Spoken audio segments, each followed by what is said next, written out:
You're listening to a download from the outdoorstation.co.uk. Number 457.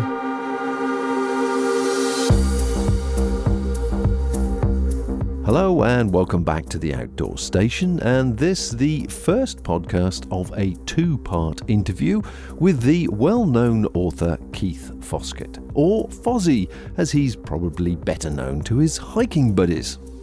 The release of this interview on Friday the 16th of March 2018 has been timed to coincide with the online launch of his latest book, High and Low.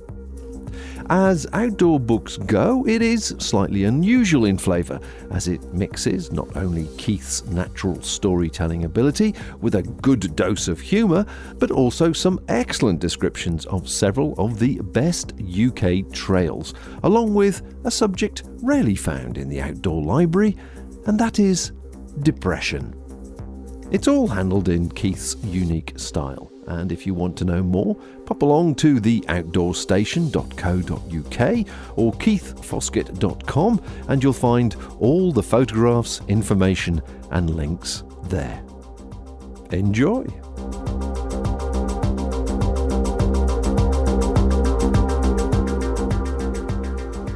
Okay, High and Low is the memoir of a trip, a hike I did across Scotland in 2016. Starting on the Cape Wrath Trail, going onto the West Highland Way, and then hiking over to the east side, to the English border at Kirkyackholm. It was about 600 miles. So it's a memoir about that trip, what happened. There's elements of humour, as usual, with my writing. And there's also a serious side to the book as well, in that it was, the whole trip was a realisation that I was suffering from depression. So there's kind of two aspects to the book, really. The start of it grips you straight away, certainly, and I was with you, as it were, as you were explaining what happened, which basically you were on the CDT. This was the result of a 3-year preparation and plan to take that big walk, which in itself must have been exciting. But the symptoms you suddenly came down with on that morning were, certainly as it reads, and as I'm sure you felt at the time, the symptoms of a heart attack. And there you were in the middle of nowhere, literally on your own. So lead us through that particular part of the book. I woke up, I don't know, normally sort of 7 o'clock in the morning, had something to eat. I'd camped in a forest at the time, and I had a bit of a climb, nothing major. And I guess I left camp about 8 o'clock, and over the course of about 2.5 hours, I just had sort of a slight chest pain where my heart was, which was slightly worrying, obviously, but what was also concerning was my breathing was becoming a lot more shallower. So instead of like taking a big lungful of air and then a big exhalation, it was only kind of, I could only draw in half the capacity. So obviously then I was starting to get a little bit stressed, wondering what was going on. That just made the situation worse. I thought it was, I just thought I was having a bad day, so I carried on walking. And then eventually I got to the point where I thought, no, something's not right. And I sat down. And at that point, the chest pain was quite severe and my breathing was really very shallow, almost to the point where I was sort of gasping for air. And at that precise moment, a guy that I'd been hiking with called Charlie, he, by some minor miracle, come up behind me. Now, he's a paramedic with the ski service. So in terms of the ideal person you want to turn up, it was him. And he just did a few checks. He sort of regularly took my pulse and asked me a few questions. And he decided that chest pain wasn't something you muck around with. Amazingly, we had a tiny cellular signal right out in the middle of the New Mexican mountains, and we called the emergency services, and about 50 minutes later, a chopper came over the horizon.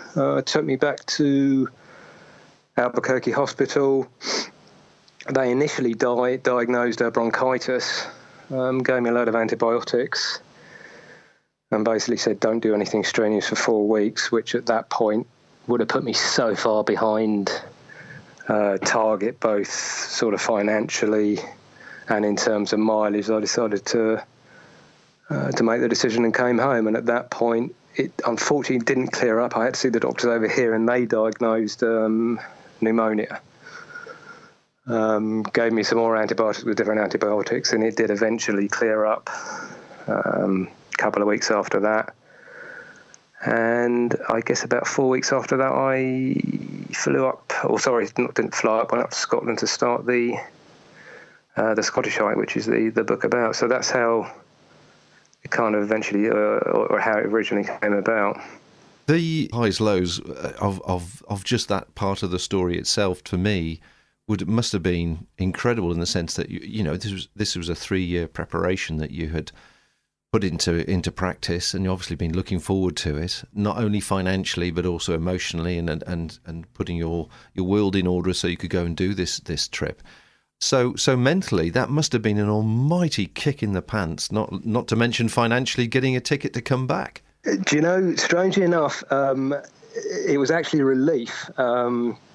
Which, when I tell most people that, they're kind of surprised, obviously. But I remember waking up in the motel room the day after I'd been to hospital, and it kind of dawned on me that my CDT hike was over.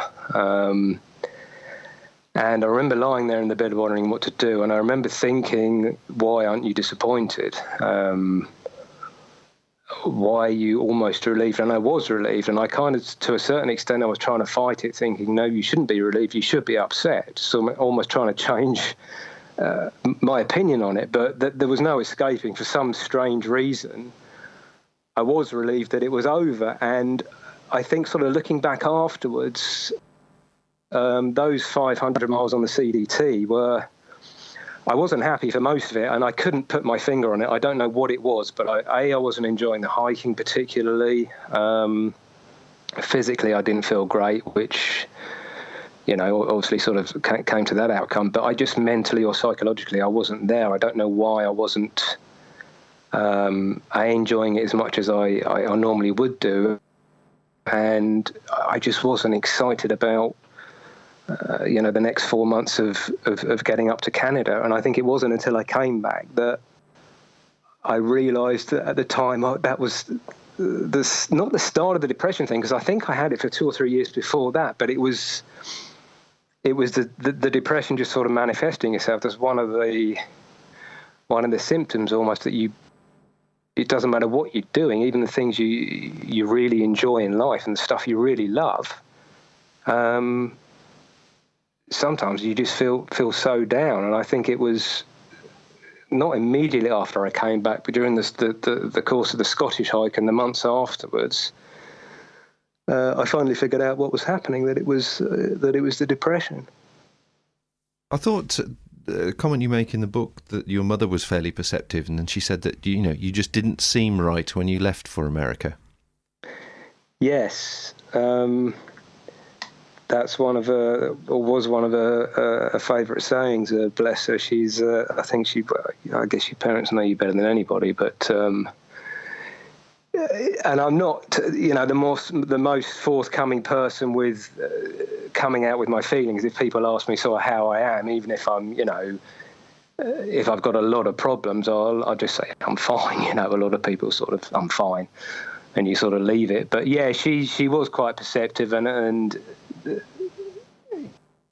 you don't seem right was a saying she sort of would come out with. She knew when something was wrong, and she picked up on it fairly easily. So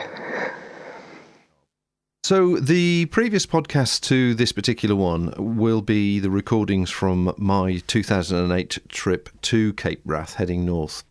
And hopefully people will have listened to that before we start talking about Cape Wrath now, to get a similar or an interesting different viewpoint on the actual area and the walk itself. You did 3 years to prepare for the CDT, and then, as you say, within a few weeks coming back and sort of recouping, you headed off north to Cape Wrath. That's a bit of a difference in preparation and planning, isn't it? Yeah, I mean, when you say, when sort of people hear 3 years preparation for the CDT, I mean, it's not as if, my everyday training and, going up the gym and everything. The preparation is a lot less than that. I guess the idea, or 3 years, was the idea behind the CDT. It was 3 years of ideas that sort of came together. But Scotland was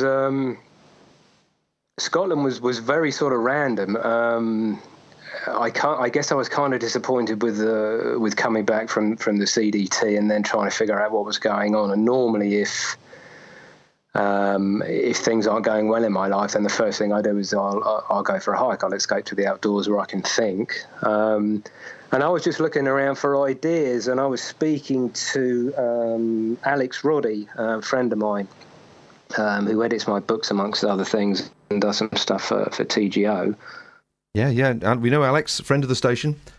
Yes, I'm sure he is. And he was doing or just finished the Cape Wrath Trail, and we were just chatting, and I mentioned, I had sort of 4 weeks or so to go and do a hike. Was struggling to figure out what to do, and he just sort of casually mentioned he finished the Cape Wrath Trail, so we got talking, and literally 2 days later I got off the coach at Durness and started the following day. So in terms of planning on the Scottish walk, it was literally, it was just sort of 3 days. I had all my stuff was ready still from the CDT, so I just needed the idea. And the ambition or one on the bucket list was always to walk across Scotland. It had been there for years, and I thought it'd be a case of waiting for the sort of right time, but as it turned out, it just sort of cropped up. It presented itself to you. Yeah, completely innocently at the right time. So what did you make of Durness then? I definitely felt it was like a frontier town, last stop before infinity. I kind of liked Durness, actually. It was very quiet, a little bit sleepy. Everything there you need, really. You can get a bed for the night, or you're somewhere to pitch your tent. You can get something to eat. You can grab a couple of beers. It was a nice little place, but I know what you mean. It is, there's nothing north until I guess you hit Antarctica, I suppose. So it is kind of the end of the road. You can't go any further. So either the end of the road, or you turn around and face south, and it's the start. So yeah. But I liked it. I liked the place. But I see that you had what I'd class as the soft approach. You crossed the estuary there, and there was a minibus to take you to the lighthouse. I had to walk that 10 miles. It was a blooming pain. I didn't even know the minibus was there, actually. I remember doing a little bit of research, and all I remember was seeing was Durness was kind of like last stop on the line, and you have to sort of make your way from there. And I think it was Alex that mentioned the minibus. I felt kind of sorry for it, because it's kind of, as I said in the book, it's kind of like imprisoned on that lonely stretch of road forever, because it can't get off the ferry, or the ferry doesn't take vehicles, so it's stuck on this few miles of rough track up to the lighthouse and back to the little Carl of Durness. And it's never going to escape. It makes you feel kind of sorry for it. Yeah, you can just imagine in years to come, it's just running on its wheel rims, and the it will rubber's still be there, chugging up and down that track. Yeah, somebody use it for target practice. First of all, I think we need to say to people, if they haven't listened to the previous podcasts and they're not aware of the Cape Wrath Trail, that actually it is a military area, and it actually has live firing, which is where they bomb and send off their missiles from the various boats and use it for target practice. So from a safety point of view, people who, if they're ever considering the Cape Wrath Trail, just need to do a little bit of research, and there are the appropriate telephone numbers and websites to contact to see when that live firing is. But is it something that you checked before you started? I had a phone number which you call, which basically gives you an update on what's going on. Sometimes it might be something like, the firing range is in operation for 3 days. Check back after that, and certainly don't go hiking or walking or anything. What I found was a bit strange was when I rung it, there was an answer phone on. And I thought, I'm just about to sort of start on the Cape Wrath Trail and walk through a pretty heavily bombarded area where the military are taking pot shots. You could have at least had someone to answer the phone call. Do you know, when I read that bit in your book, I couldn't help but think of The Hitchhiker's Guide to the Galaxy, where they say that automatic machine, well, the nuclear weapons that are heading your way are merely an introduction to our welcome that we have on this planet. Just thanks for calling the Cape Wrath Trail. The bombs that are heading your way will actually be falling somewhere between your lunch and breakfast. We hope you enjoy your trip. Yeah, exactly. I think I was quite lucky because I think I got up there on a Thursday or something, and the latest news I had, unfortunately, on the way up was that they were doing some sort of exercise right up until the Sunday. But when I rung on the Thursday, they did ring me back about an hour later and said, "You're in luck. It's all been sort of cooled off, so you can start your hike." So it didn't really interrupt things at all. But yeah, certainly if you're going, or if you're starting the Cape Wrath Trail for the northern end or coming into it from the southern end, you certainly need to make sure that it's not in use. Definitely. Okay, so just to give some people some perspective then, when was this and what time of year are we talking about? It was 2016, and from the top of my head, I started the middle of July, so it was pretty much the height of summer. So the weather should have been good then? I had a sudden urge to swear. The weather was diabolical, absolutely diabolical. I had, I think, 2 or 3 days of really nice weather on the West Highland Way, but I remember totting up. Not that I kept a record, but obviously I knew the days when it did sort of rain and kept a note in my diary. But at the end of it, I think the whole hike took 31 days, and I think it rained for something like 28 of them at some point during the day. So, yeah, it was, the conditions were pretty dire, to say the least. And so did you, like us, find that Cape Wrath section is, even on a good day, pretty boggy going? Yeah, I think even when the sun was shining, I'd say the Cape Wrath Trail is probably, well, the strange thing is they call it a trail, and it's, when you actually do sort of hit some sort of firm footing or track or something like that is actually quite rare. I mean, I don't know what the statistics would be, but at a rough guess, I would say probably 70 to 80% of the time there's no trail at all when you're going over, just sort of moorland and boggy, muddy ground. And sometimes you kind of like look down a valley and you can pick out little bits of track, lighter sections of dirt or rock. But it's definitely a tough one. I remember leaving walking south from the lighthouse at Cape Wrath, and I think after about a mile, according to my map, the track sort of went off right and southwards off this road. And I reached there and I was checking the GPS and everything, so I knew exactly where I was, and my location was right bang on the start of this track. And I just looked down, there was nothing there, and I thought, well, this must be wrong. I've probably been mollycoddled a bit or walking the trails in the States where there's always a trail there. So I guess my head was saying there's no trail, it must be wrong, but it was in fact right. And that was pretty much, after a mile on the road, that was my wake-up call to the Cape Wrath Trail. I walked off the road, followed my bearing, the GPS coordinates, and pretty much at the bottom I just hit sort of bog and both feet went under, and I don't think I had dry feet for certainly the whole duration of the Cape Wrath Trail, but it was a pretty rude awakening, yeah.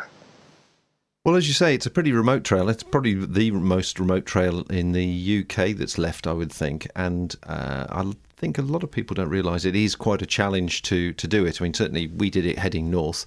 Coming south, we met a few people I seem to recall, and they were heavily laden and obviously pretty despondent because we're dry or wet. The conditions are pretty tough going anyway. But when you get down to sort of get past the toughest part, which is from there to Sandwood Bay, how did you feel about Sandwood Bay when you found it? I thought it was a glorious location. Yeah, Sandwood Bay's, I think that's partially the reason for doing that trail as well, because Sandwood Bay was another thing on the bucket list. You see the photos of it, and I think it's two reasons for me. Is that it's, I wouldn't say necessarily remote, because you can sort of walk in from a road in about an hour, I believe, but it's generally sort of not the sort of place where you'll get thousands of families having a sort of beach holiday. So there's the remoteness of it, and secondly, just the beauty of it. It's just such a long stretch of sand. When I got there was no footprints at all on it. I think I was must have been the first person to walk on it that day.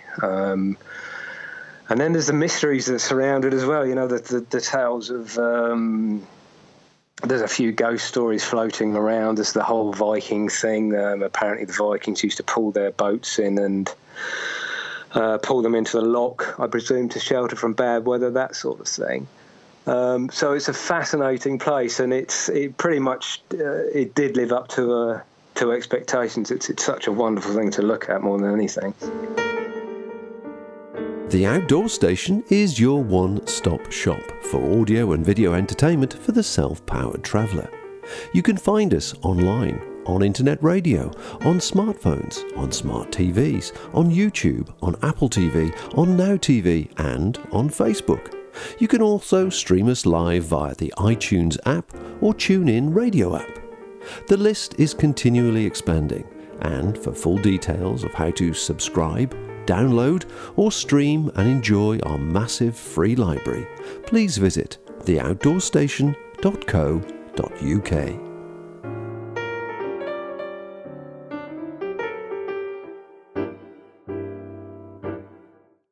So let's sort of continue our journey then.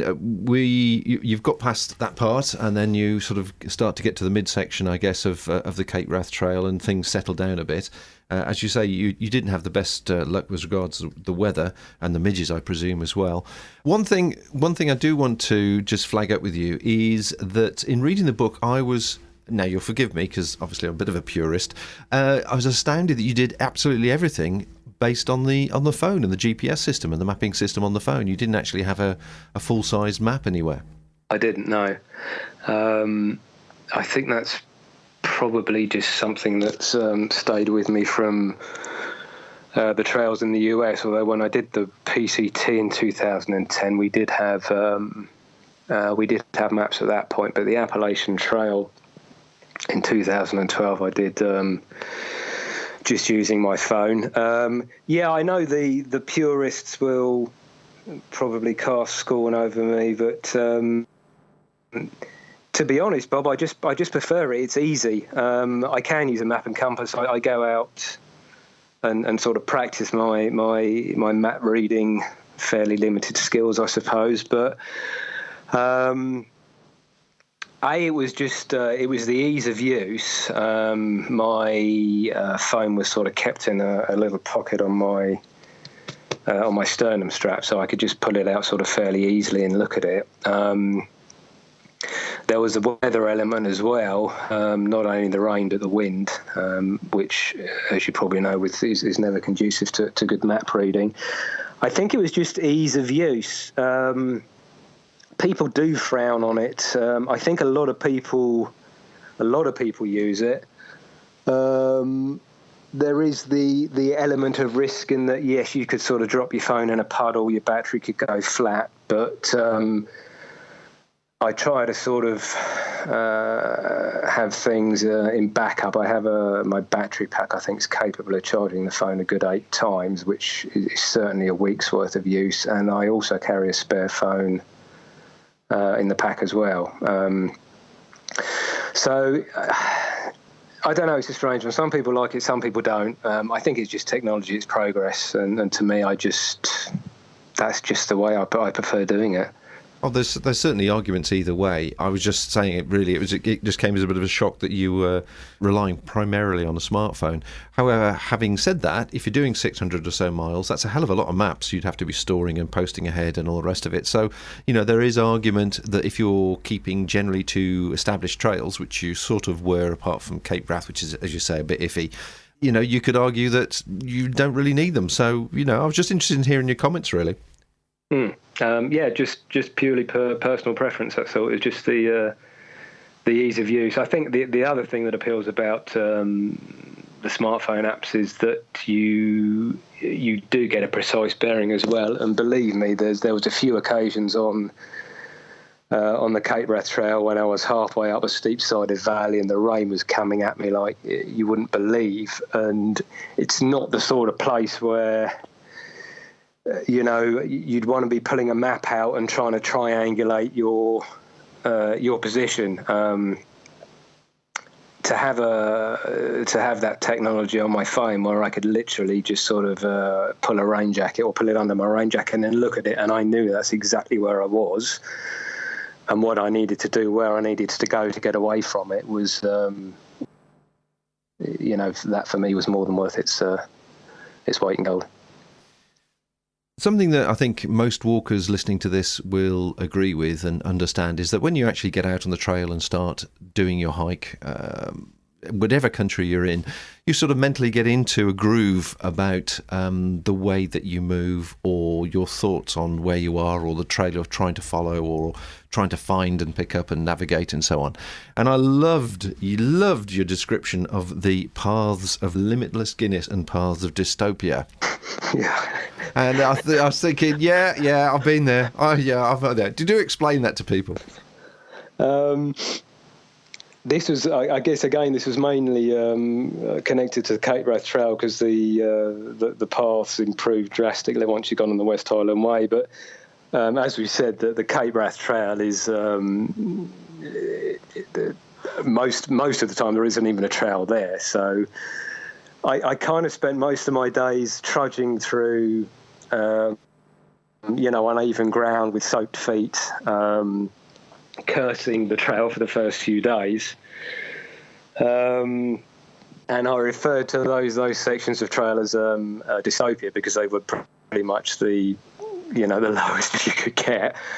And when I hit solid trail, whether it was a dirt trail or a nice section of rock for half a mile or a mile or maybe 3 miles, I guess it was utopia was the first word that sprung into my mind. But I thought, well, how do you feel when you're in utopia? And I just thought, well, sitting in a bar drinking a pint of Guinness. So that's what the good sections ended up being called, which was a path of limitless Guinness. Yeah, I think it was an excellent description, and certainly if you've been through the wilds in those sort of conditions, it lives up to expectations. It's perfect. Limitless Guinness. And I know a few people that would really enjoy that too. Your description of wet feet and footwear and that sort of stuff, but you never quite clarify whether you're wearing boots or your trail shoes or you've got any particular flavours each way. And there's obviously a lot of arguments for and against. I'm more of a trail shoe person. Some people are more boots orientated. But what are your thoughts on footwear, especially with the number of miles you've got under your belt? I'm very much, I think, A, it depends on the sort of the climate, B, it depends on the trail, and obviously there's a whole other host of factors, but generally, once I hit sort of summer, at least in the UK, so, sort of April through to sort of September, October, I would generally wear trail shoes, non-Gore-Tex, and in the winter when it's the conditions deteriorate, the rain starts coming in and the snow, I'll usually switch to ankle-length Gore-Tex boots. On the Cape Wrath Trail, it was a bit of a quandary because it was the middle of the summer, which dictated I should be wearing trail shoes, non-Gore-Tex, but obviously I knew, A, it was Scotland, and B, that the trail was seriously boggy in sections.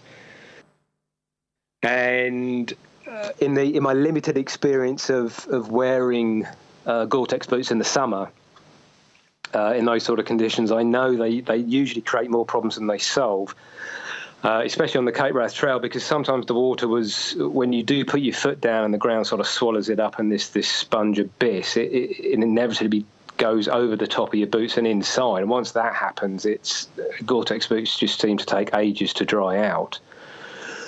So I kind of figured from the start that I was going to have wet feet for the whole of the Cape Wrath Trail, and I decided I'd just rather have footwear that at least dried out to a certain extent overnight. So I went with, I think I ended up wearing Brooks Cascades, which is my normal choice of footwear, and they did very well. But Yeah, I'm glad I didn't wear Gore-Tex, put it that way. I think that they all have their place, but Gore-Tex boots on the Cape Wrath trailer I wouldn't recommend, because they'll get wet at some point. It'll just take ages to dry out. Yeah, I totally agree with you. It's like wearing two buckets. Once they're wet, they're full. Two buckets on your feet, isn't it? Yeah, it's great at keeping water out, but conversely, keeping water out, but once it's in, it can't get out as well. So Yeah. And the other thing that, again, you refer to as your bat cave, which I thought was quite an interesting combination of stuff. And I've not really met anybody who uses a poncho in those sort of conditions, because I tend to find that they've got a life of their own and the wind gets them, and it's like wearing a bothy bag, they're all over the place. But obviously you've had great success with that sort of system. Yeah, again, it does depend on where you are and what sort of trail, but I think the thing with a poncho for me initially was the amount of weight it saved, because I think the poncho I've got is ridiculously light. I can't remember what it weighs, but it's probably a couple of 100 grams. That's about it. Now, if you take into account, I don't know, say a Gore-Tex waterproof jacket, waterproof trousers, and pack cover, in some respects you've got about a kilo's worth of gear. So primarily for me, it was a weight-saving thing. I certainly wouldn't use it in the winter. There's just too much chance of getting into dangerous situations with hypothermia, that sort of thing. But in the summer, it's great. It's super quick. As soon as it starts sort of raining, I kept it in a side pocket on my pack, so I literally reached around with my hand, unwrapped it, sort of put it over my head. It covered all my pack as well, so I don't have to worry about a pack cover or my contents in my pack getting wet. And it stopped sort of just above my knees, so I always got wet below my knees in my shoes, but in the middle of the summer it doesn't really matter anyway. And I don't know, I just like the ease of it. The weight's fantastic. It doesn't weigh anything. It's incredibly effective. Had a small sort of hood as well, but the upper half of my body and my shorts always, even in the most heaviest downpours, were always dry.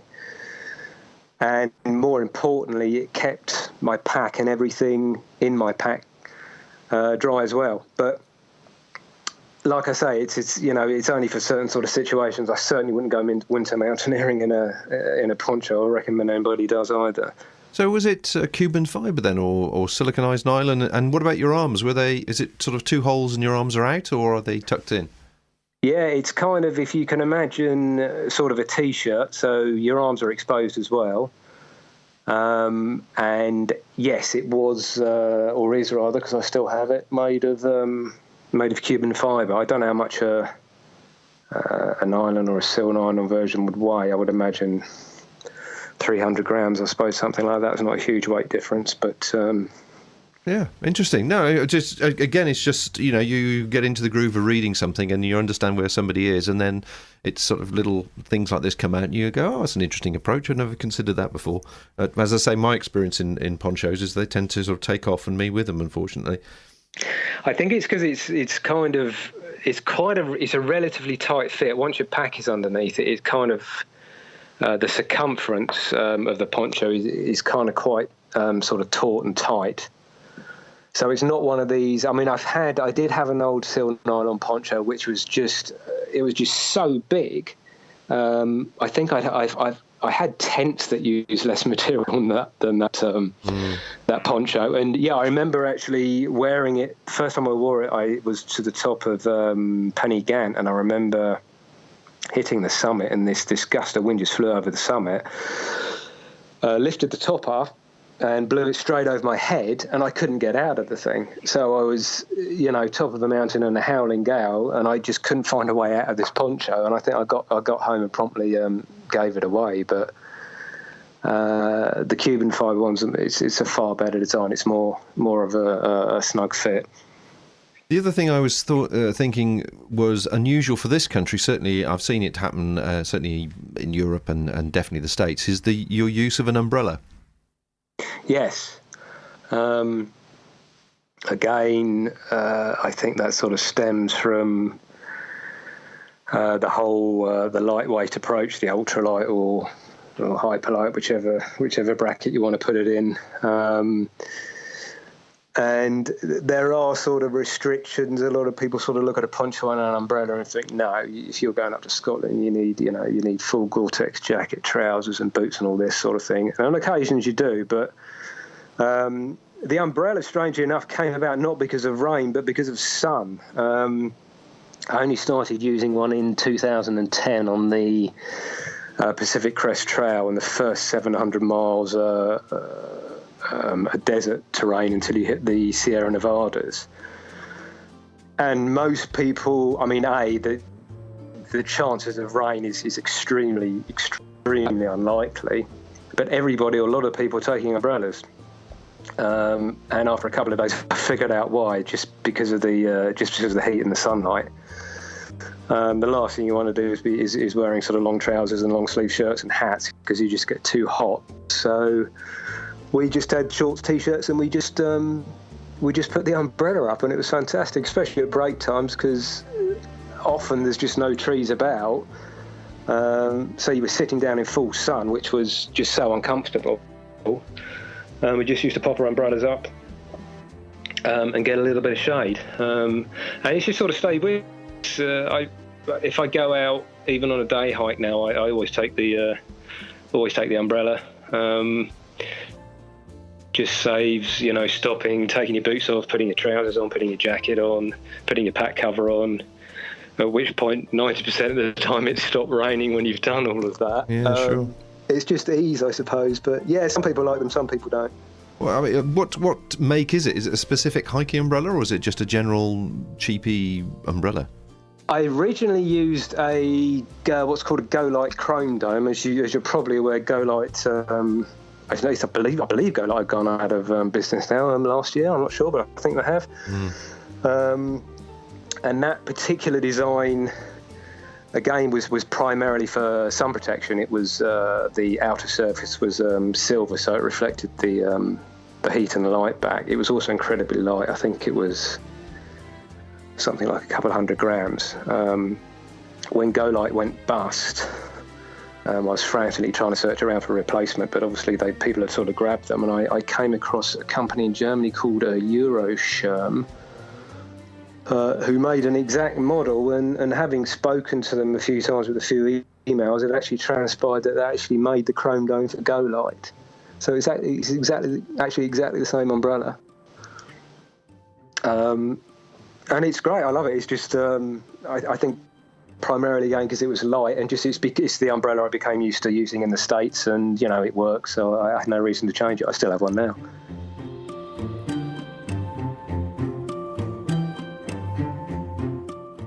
Well, that brings us to the end of part 1, and if you want to hear more about Keith, his hiking style, and of course his journey in the book High and Low, then tune in same time next week.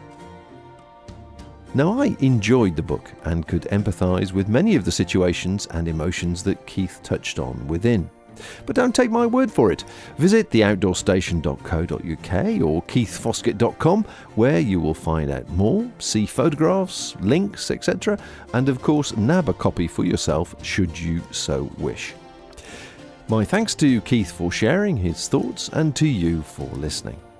Now, I'd really appreciate it if you could take a few moments to add comments to any of the social media we have dotted around the place and share it to your circle of friends. It all helps to keep our profile high these days, and social media and algorithms are everything. Finally, let's finish off by using Keith's strapline from his page. When dealing with emotional baggage, it's best to pack light. Until next time, folks, bye for now. Thank you for listening to this podcast. To hear or see more from our extensive free library, please visit theoutdoorstation.co.uk.